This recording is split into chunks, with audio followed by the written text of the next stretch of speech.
Hello and welcome back to Drilled. I'm Amy Westervelt.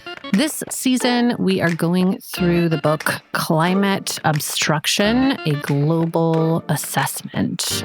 I know that sounds very dry, but every chapter compiles all of the peer-reviewed research on climate obstruction of some kind or another. So we have gone through lots of examples. We've looked at media and the PR industry and the psychology of misinformation and how this works at the local level and the global level and what different industries do in particular and how this shows up even in the UNFCCC and COP and the IPCC and all of that. And today we are looking at how it shows up around adaptation. So this is really interesting to me because actually the bulk of the research on climate obstruction has really looked at how different industries and actors have blocked climate policy that gets at mitigation. So reducing emissions, getting off of fossil fuels, transitioning away from the things that generate greenhouse gas emissions.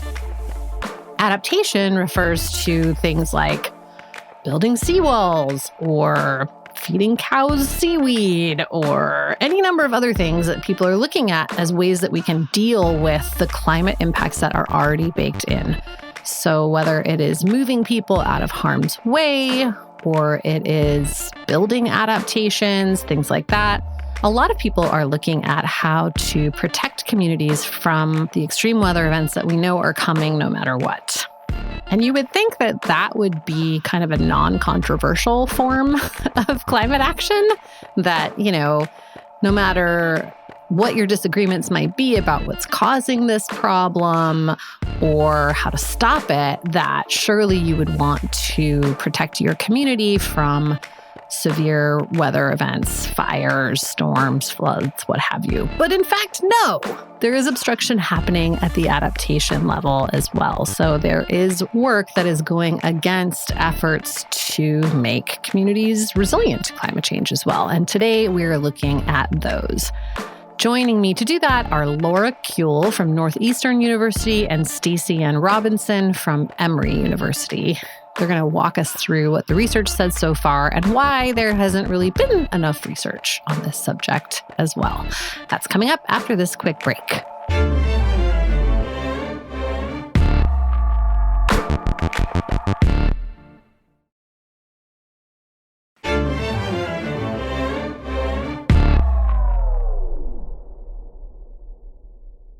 I'm Laura Kuhl, and I'm Associate Professor in the School of Public Policy and Urban Affairs and the International Affairs Program at Northeastern University. I'm Stacy-Ann Robinson, Associate Professor of Environmental Sciences in the Department of Environmental Sciences at Emory University, which is in Atlanta. My research focuses primarily on climate adaptation in small islands. I have to say, I was so excited when I read your chapter because it was shocking to me. There's been really way less research on obstruction of climate adaptation than climate mitigation. And it's one of those things where I hadn't thought about it until I read that. And then I was like, oh my God, yeah, it's so obviously out of scale. So I would like to start there and have you guys kind of lay that out a little bit and also talk about why there's less attention paid to the obstruction efforts there. Yeah, just to get us started, this was a challenging chapter to write because we were trying to synthesize literature that really honestly doesn't yet exist in this framework. And so we really see this chapter as kind of a first effort to explore this topic. And hopefully it will pave the path forward for more research and exploration on obstruction for adaptation. But we were really struck by that we thought there was some potential here, but that really nobody had been talking about it yet. So we wanted to try it out. Yeah, that's a great point, Laura. But we're happy to hear, Amy, that you were surprised that there isn't much out there on adaptation obstruction. And when we think of climate obstruction, before we got into writing this chapter, we just imagine ourselves and other people imagining that this is really probably more focused on reducing GHG emissions or blocking actions that would reduce GHG emissions. So that's what comes to mind when people think about climate obstruction.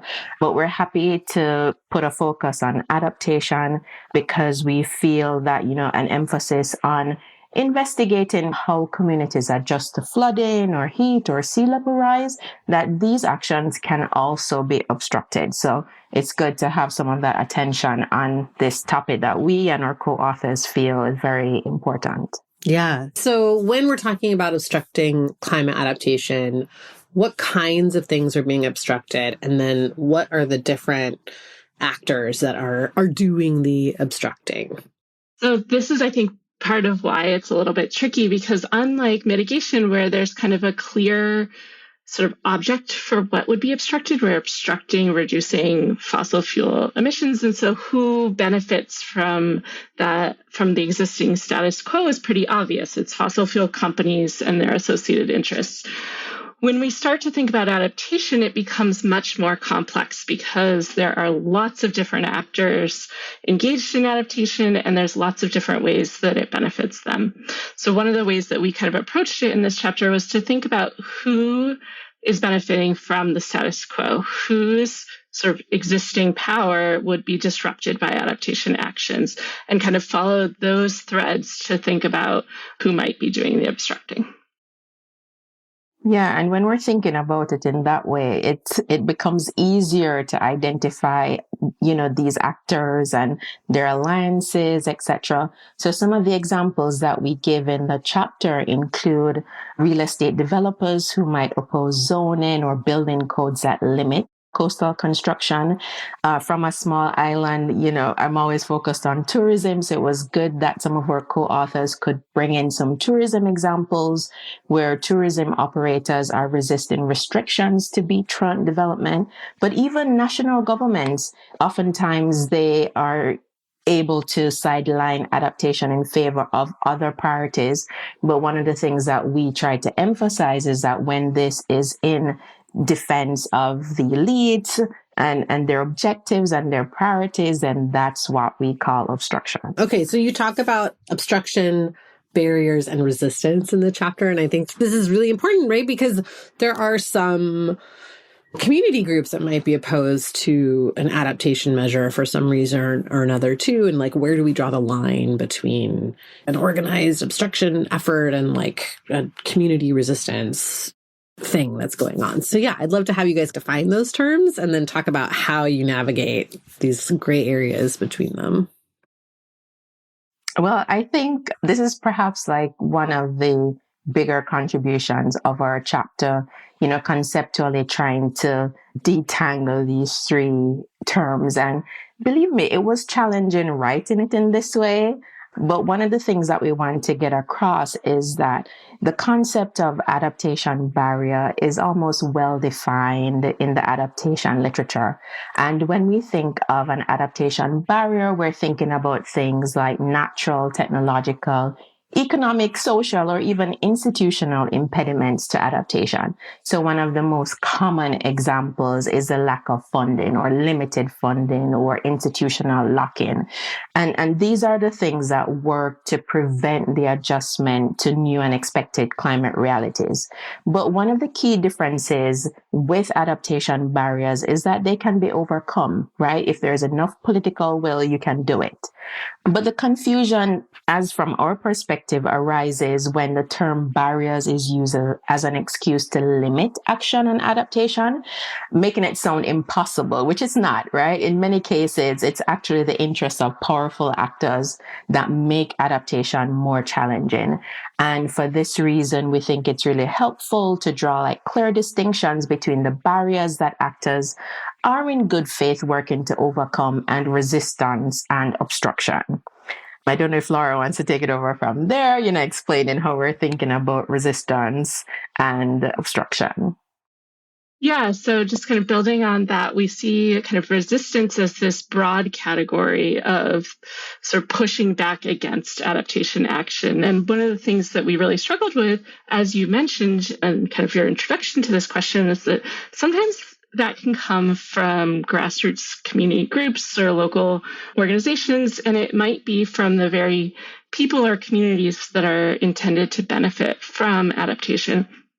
Or it might be from elite actors or powerful groups that are trying to block adaptation. And those are pretty fundamentally different reasons for resisting adaptation action. And so we really wanted to sort of tease that apart. And to do that throughout the chapter, what we relied on, which was really helpful for our thinking, was a framework that we developed along with a number of the other co-authors of this chapter for thinking about justice and power in local adaptation. And so it's a paper on promises and pitfalls of locally led adaptation that's gotten quite a bit of attention in the adaptation space, but we also found it really helpful for thinking about teasing apart this distinction between resistance and obstruction. So for us, obstruction is when powerful actors are blocking adaptation, and resistance is when sort of more local groups are perhaps blocking or resisting an adaptation strategy that would lead to greater injustices. Got it. That's a nice, simple way to think of it. Okay, so I want to talk about how this shows up in the IPCC. Well, I think for us, Laura and I, our work is multi-scale. So even though we focus on adaptation, we look at adaptation at the local level, at the national level, supranational, and at the global level.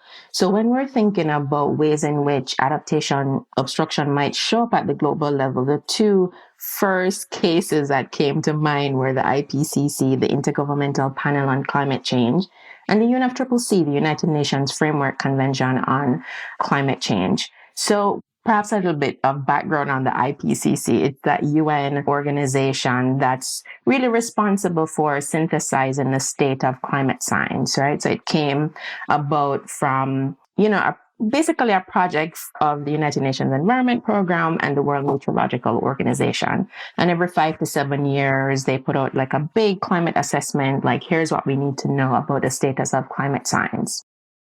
But one of the things that I think many people don't realize is that the I in the IPCC does a lot of heavy lifting, right? It's an intergovernmental body, right? Not just an international body, which means that it's actually countries that are the member states in the IPCC. And then you can think about just the varying interests across various countries and how they can come together to really acknowledge, the state of climate science. So when we were looking at the IPCC, we were thinking essentially how obstruction shows up for adaptation is a sidelining of knowledge in one of the ways where, powerful actors, and here we're thinking about countries primarily, control action on adaptation.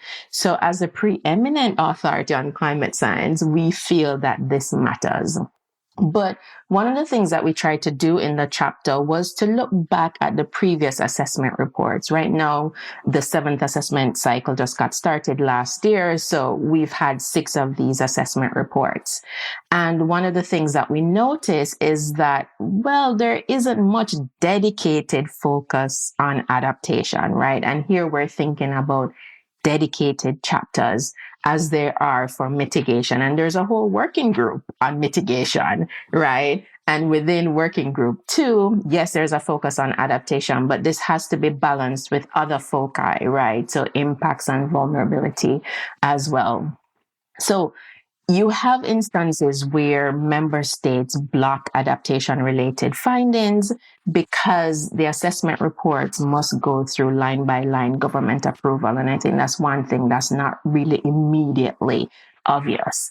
And another way that this shows up is just the composition of authors, because over the years, we've seen where a majority of the authors are from global north countries. And, many global north countries are not grappling with some of the impacts that global south countries are grappling with. So it's just not reflected in the assessment report. So those were, I think, the 3 things that we kind of grappled with in the chapter. One of the things I thought was interesting in the most recent report, and you mentioned this in the chapter too, was the discussion of maladaptive things too. But I guess it's, again, to your point, it's true that I don't feel like I see as much about effective adaptation as I do about maladaptive efforts in the report, which is like kind of an obstructive thing in its own way. I don't know. It's interesting. Yeah, I mean, we don't cover this in a lot of depth, but there's been some really interesting work coming out recently thinking about actually how critical adaptation scholarship is perhaps acting almost as obstruction of adaptation action, or that could be an inadvertent outcome, or it's particularly concerns that kind of these acknowledgments of the ways that adaptation hasn't always been successful might be blocking particularly flows of adaptation finance. And so I think it's kind of a critical moment for adaptation scholarship to be sort of reflecting, especially when we're in this sort of critical moment for climate finance in general and development finance, where there's, I think, a lot of soul searching of kind of how best to move forward given kind of the sort of pullback of donors, and is some of that scholarship actually contributing to those narratives around the lack of effectiveness of that funding? It makes me wonder too, because we're working on this other project where we're doing a long investigation into research funding and like how it tilts the scales in different directions, right? And like there's so much in the research realm around technological adaptation, like, carbon capture, geoengineering, all of that stuff. And then somewhat on the problems with those things too. But there's not a lot on like community adaptation efforts and what's working and what isn't and all of that stuff. Yeah. And I mean, I think part of that comes back to one of these fundamental power imbalances that we talk about throughout the chapter, of the difference between kind of the priorities of the global north on mitigation and the fact that adaptation, while obviously issues that affect everywhere in the world, does affect the most vulnerable the most. And so we see that playing out in terms of policy, but also in terms of scholarship and funding for where the emphasis has been. You mentioned the UNFCCC, and we have got another COP coming up. So I'm curious to have you guys talk about how it shows up there too, and especially how it might differ from maybe how it shows up in the IPCC. I mean, I think in our analysis, these two are pretty tightly connected, the ways it shows up in the IPCC and the UNFCCC, especially because of the ways that the findings from the IPCC feed into the UNFCCC process. But it's pretty obvious if you look at the history of the UNFCCC, how sidelined adaptation has really been. And when we think about what that means in terms of obstruction, if it's not on the radar for action, then it's effectively being left off the agenda. And so the Kyoto Protocol mentioned adaptation, but really didn't have any concrete actions associated with that. It was very much a mitigation-focused agreement. And we've seen that shifting over time. There's certainly more attention. The Paris Agreement sort of made statements that these should be equal priorities, mitigation and adaptation, but sort of current negotiations are still trying to figure out exactly how we're measuring a global goal on adaptation. And so we're still kind of grappling with some pretty basic questions at the international level of how we're prioritizing adaptation. Well, just to add to that, Amy, if I may, like one of the metrics that we use is how much space is it taken up? How much space is it allowed? So that's why within the context of the IPCC, we can look back at the assessment report. How many chapters is adaptation a focus of, right? And the same thing for the multilateral agreements that come out of the UNFCCC, right? As Laura mentioned, within the original framework agreement, there are only, a few references to adaptation. And in fact, the article that outlines the objective of the convention clearly states that it's for the purpose of stabilizing GHG emissions, right? So this is like a sharp shift to the Paris Agreement, where adaptation has its own article, right? So there's dedicated attention. I mean, as adaptation scholars would love to see more attention, but we have to recognize that we've gone from a situation where we had like a few scattered references to a dedicated article on adaptation. So we're willing to acknowledge that there's progress, right? Because it's now taking up more space, but we'd like it to take up more space just because of how critical the issues are for, countries, especially those in the global south. That's a great point and interesting to keep an eye on. Okay, so we kind of touched on this talking about funding of research, but you get into a broader conversation about how donors obstruct and otherwise influence adaptation approaches. And I'd like to have you guys unpack that a little bit. Who are these donors and what are they doing?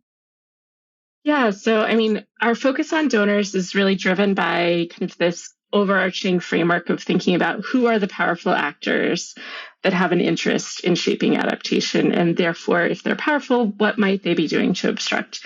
And donors are a really interesting example that we explore in the chapter because they're very clearly powerful in the context of kind of adaptation. They're providing the funding and the resources to implement adaptation actions. And so it makes sense to look at how they might be shaping the agenda and what they might be supporting or not supporting.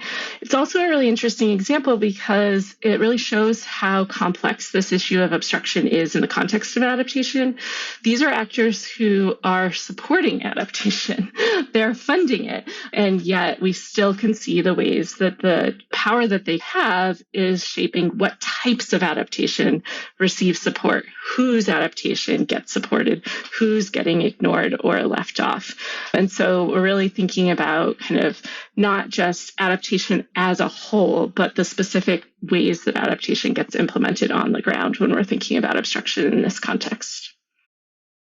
Well, if I could just add quickly, and this is a point that Laura raised earlier, but I think it's worth emphasizing.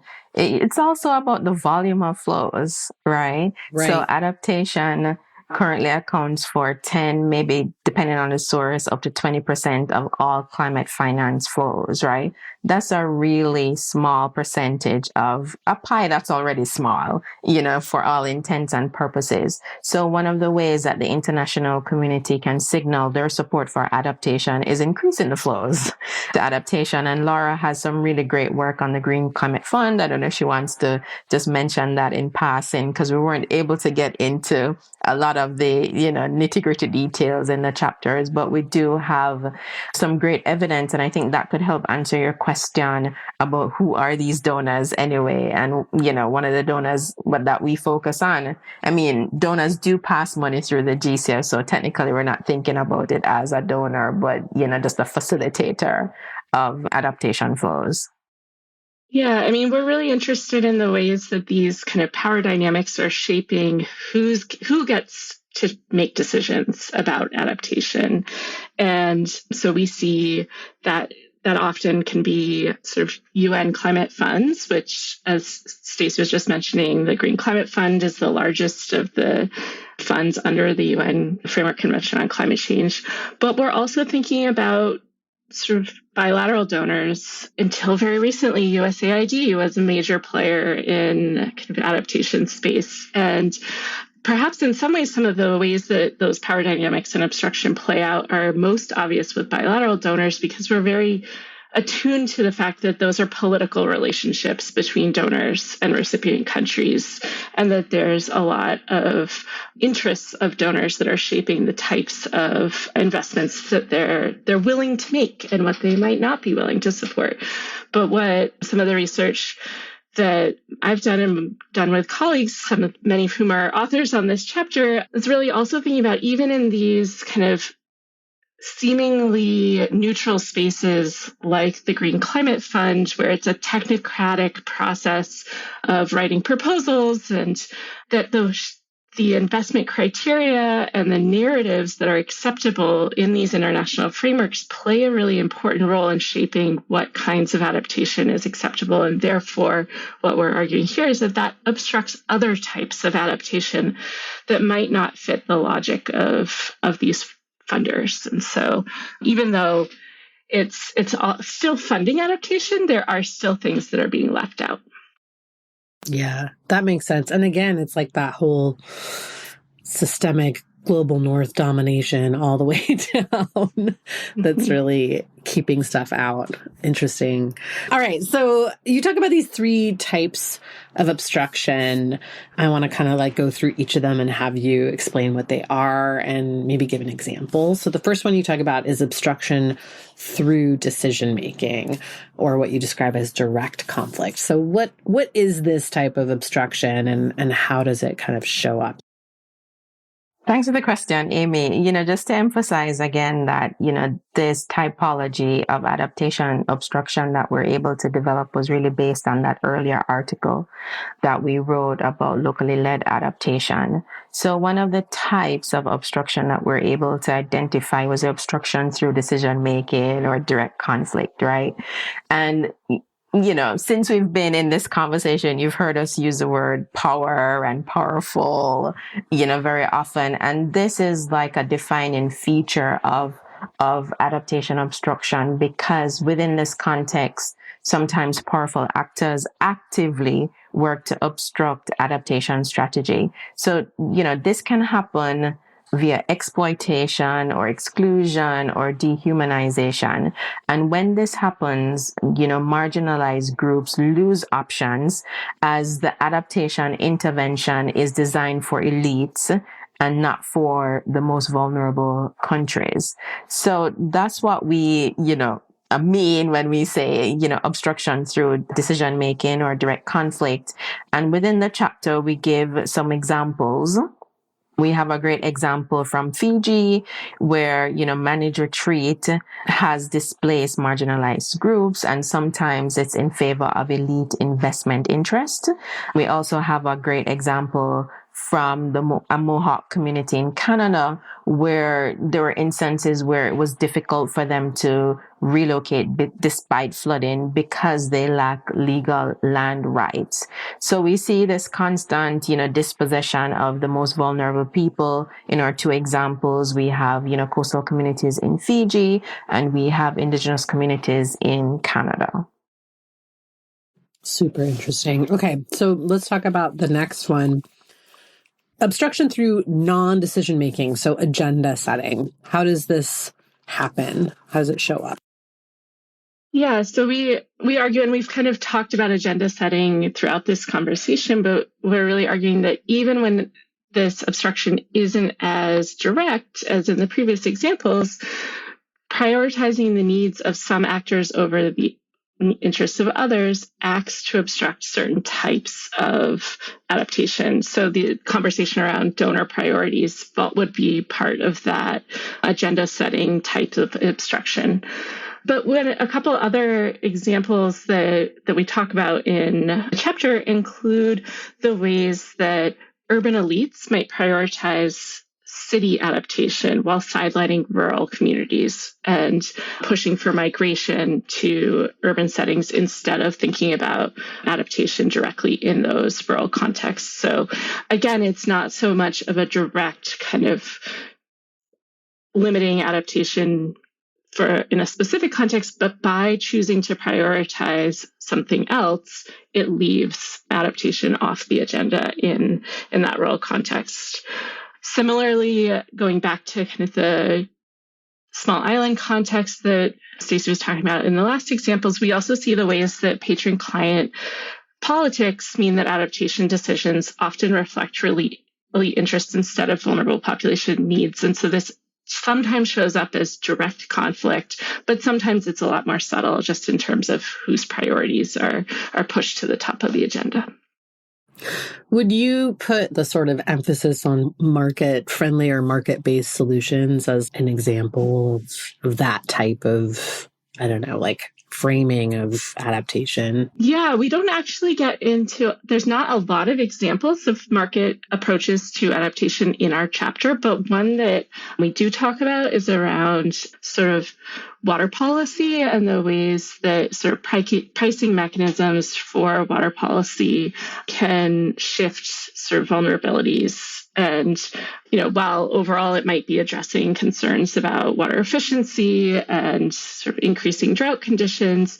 It's also an approach that perhaps doesn't pay attention to who's going to bear the costs and the burdens of that adaptation strategy. And so it can actually end up causing more harm and obstructing justice for some actors. It makes me think of the abundance thing that we're seeing right now, this idea of like framing adapting to climate change as, I don't know, like as a market opportunity and a job creator and a this and a that and whatever, and this like framing of, you know, if it's not something that does that, then it's bad. I don't know.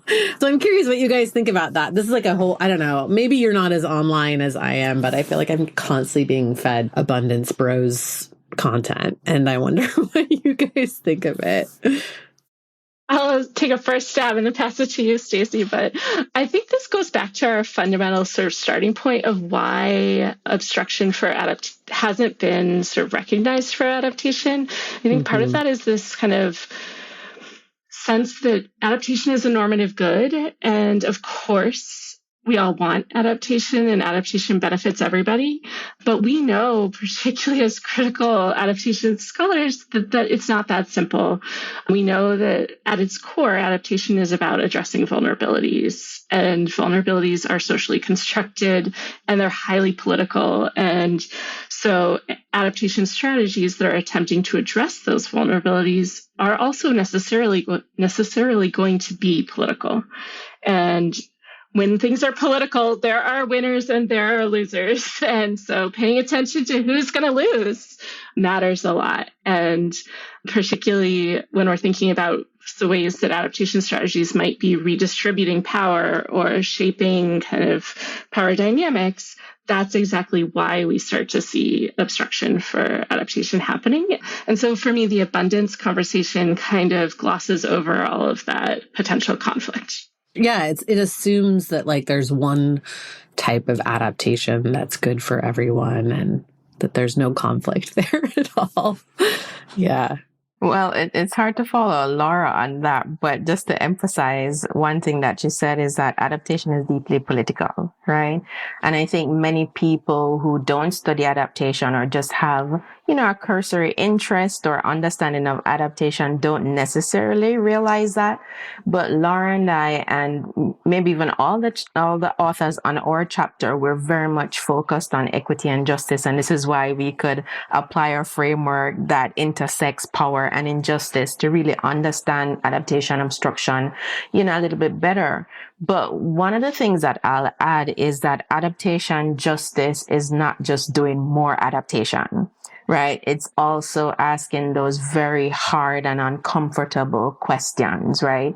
Whose interests are served, who is left behind, and in what condition. And one of the context in which we have this discussion and it gets very lively is on, managed retreat and coastal relocation, where, some scholars would probably question why should FEMA, for example, keep on rebuilding, beachfront properties. But I think in many of those instances, they don't acknowledge the agency of these people. And I think as adaptation scholars, we're very focused on people. We're very focused on their livelihoods and their agency.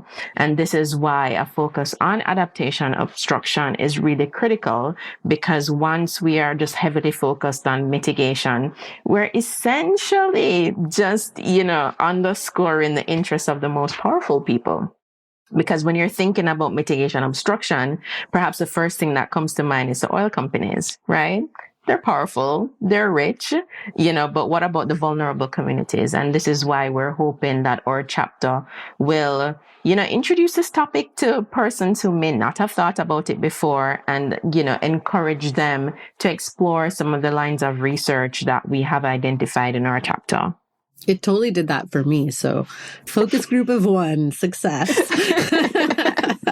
It's a good starting place. Yeah, that's a good segue actually into the third type of obstruction that you talk about, which is obstruction through hegemony or ideological control. So what are we talking about there? And then I want to talk about some of the specific tools that you mentioned that come into play for ideological control too.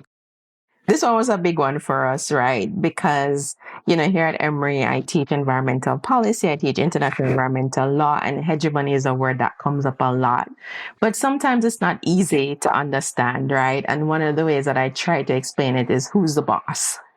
Right. So a more formal definition is where we see powerful groups who are dominating or powerful cultures that are dominating and setting the agenda or setting the tone. And in this case, for adaptation. So it's looking at the ways in which that might privilege their own interests. So specifically in terms of adaptation obstruction, hegemony manifests when marginalized groups are included only in a non-threatening way, right? In non-threatening terms, when they internalize their own marginalities, I think the phrase that we use in the chapter. And this is really about being pushed to the edges of power, or when dominant groups exert control through money, resources, and cultural authority.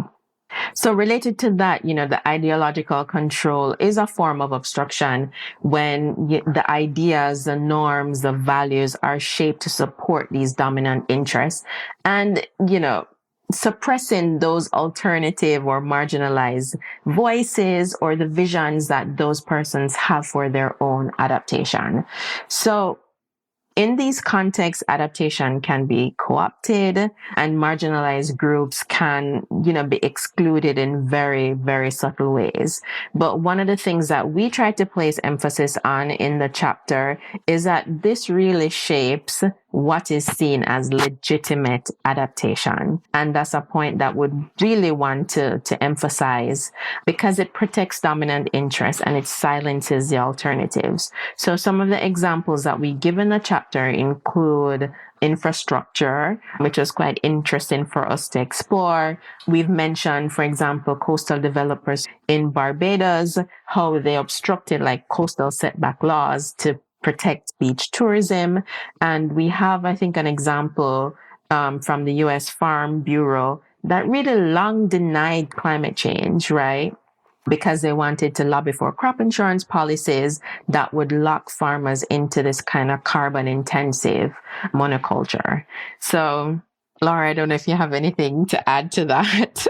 Yeah, no, I mean, I think you mostly covered it, but I think one of the sort of points to emphasize here is that these are operating at a systems level that they're often not visible. And so a lot of times marginalized groups or other actors are complicitly part of this obstruction because the systems are in place that exert that hegemonic control. And so this is, I think, why it's often hard to see adaptation obstruction, because even those actors that might be advocating have a more limited view of what might be possible because of the ways that these systems of control shape the discourse.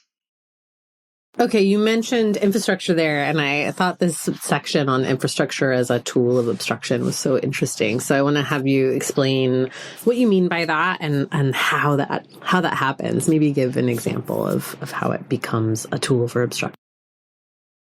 Yeah, I mean, I think this really builds on a long sort of history of literature thinking about the role of infrastructure as sort of and its relationship with power again. And this is the theme throughout our chapters, how power is exerted and the ways that infrastructure can be used to enable certain priorities to become sort of at the top of the list and others to be sometimes literally taken off the agenda. I think sort of hydro dams and flooding is a great example where you have communities and villages that are literally flooded to make way for infrastructure. That's a pretty extreme example, but we also have a lot more subtle examples of the ways that they can undermine Indigenous knowledge systems and livelihoods that not only shape what's happening now, but limit adaptation options into the future for those communities. And so that's kind of a way that infrastructural choices and those investments are exerting kind of control. In the chapter, we took, the approach to infrastructure that's more physical, right? So as Laura mentioned, the case of the dams or, coastal defenses. You could also think about it in the context of roads and other buildings as well. I mean, we do acknowledge that, there's quite a bit of literature on soft infrastructure. We didn't get a lot into that, but maybe, we could see information flows as soft infrastructure as well. So that's probably another framing that might be worth discussing alongside infrastructure. Awesome. And you do mention information itself as a tool of obstruction too. So can you talk about what that means? Well, I think the flow of information and, the resulting disinformation, misinformation is really a focus of the Climate Social Science Network. So all these scholars from across the world have come together to really analyze this in the context of climate change and any resulting climate denial. One of the things that we try to do in this chapter is to show how information is a political tool and that information can reinforce power hierarchies through one example that we gave is scientific uncertainty, where in the context of the UNFCCC, scientific uncertainty is often used as a tool to stall climate policy negotiations. So we can't do anything about this now because we don't know enough, right? And that really ties into concerns about maladaptation that you brought up before, which is probably worth mentioning here as well. We had a great example from California in the chapter where realtors had in fact distributed flyers to oppose retreat policies, which really stoked property value fears. And because of this, that also, led to some obstruction because in many instances, the homeowners, they're wealthy, they're well connected, and they have the power again, to really delay any adaptation that might be possible on the coast. So for us, within the context of our chapter, we really wanted to show how information is weaponized to either delay or delegitimize adaptation. And that in itself is obstruction. I mean, I think that pretty much covers it. But just to go back to it, we do consider this in that category of kind of the sort of hegemonic control, and that it is through controlling those flows of information and the framing of adaptation that obstruction is enabled in a lot of these cases. And so those examples, I think, really show how that can go from something really abstract to like, oh, you control the information, down to like, actually it's about controlling the information about how adaptation would shape property values on the coast, that information is actually utilized to obstruct adaptation strategies. Yeah. Interesting. Okay. I know there's the answer to like what are the research gaps is like, there's loads of them, but what are the things that you would particularly like to see more research on, or maybe even to see attention from outside the research realm on with respect to this issue? I mean, I think really building on what we struggled with in this chapter, one of the things is really continuing to tease apart this distinction between obstruction and resistance, and sort of the conditions under which something counts as obstruction and when is it legitimate resistance, and how do we tell the difference, especially if we're starting to think about like how do we act to counter obstruction. We don't want to end up in a situation where we're also countering all legitimate resistance by marginalized groups to any adaptation action. And so getting a lot more clear on not just conceptually what does that look like, but from a practical standpoint, how do those show up on the ground, I think is one of the things that really stood out to us from this chapter. I feel like that's such a recurrent theme in the renewables conversation right now, where you have like some very legitimate community concerns about certain approaches to industrial renewable development. And then you do have, like vested interests engaging in obstruction too. It's hard. On my side of the fence, it's hard to tell that story because people, are more and more allergic to nuance. So it's tough. Yeah. Stacy-Ann, what about you? Like, is there anywhere else you really want to see more focus or more research? Well, I like the examples that Laura gave, and I know sometimes, scholars want to hear. So specifically, what research question are you thinking about, right? So when Laura mentioned, just clarifying that distinction between obstruction and resistance, would be very interested in that. But, what could a research question there look like? So something along the lines of, when farmers delay the implementation of donor-driven, like climate smart agriculture, is that resistance or is it obstruction? So identifying these very specific examples, I think, would be good. Laura did mention, just where and when does obstruction occur, right? So for us, because our scholarship has a very large focus on, countries and conditions in the global south, perhaps a specific research question there is, do conditions differ in the global north where obstruction, tends to come from, wealthy property owners or industries or donors, from the conditions in the global south where obstruction reflects like these power asymmetries with donors or elites? I think the only other thing that I might add here is something that we've mentioned before is, mitigation obstruction and adaptation obstruction. Like, what are the intersections, right? How do they relate? If we can get more scholars who probably up to this point are almost exclusively focused on mitigation, just sensitized to some of the nuance with respect to adaptation and adaptation obstruction, just to highlight, what the overlaps are. And if there are any feedback loops between these two domains, I think that could be really helpful in, just countering the kind of obstruction that we've been able to document in our chapter.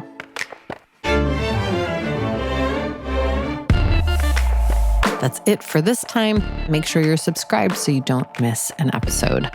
You can find more on this season, including transcripts and lots of related articles and background information on our website at drilled.media.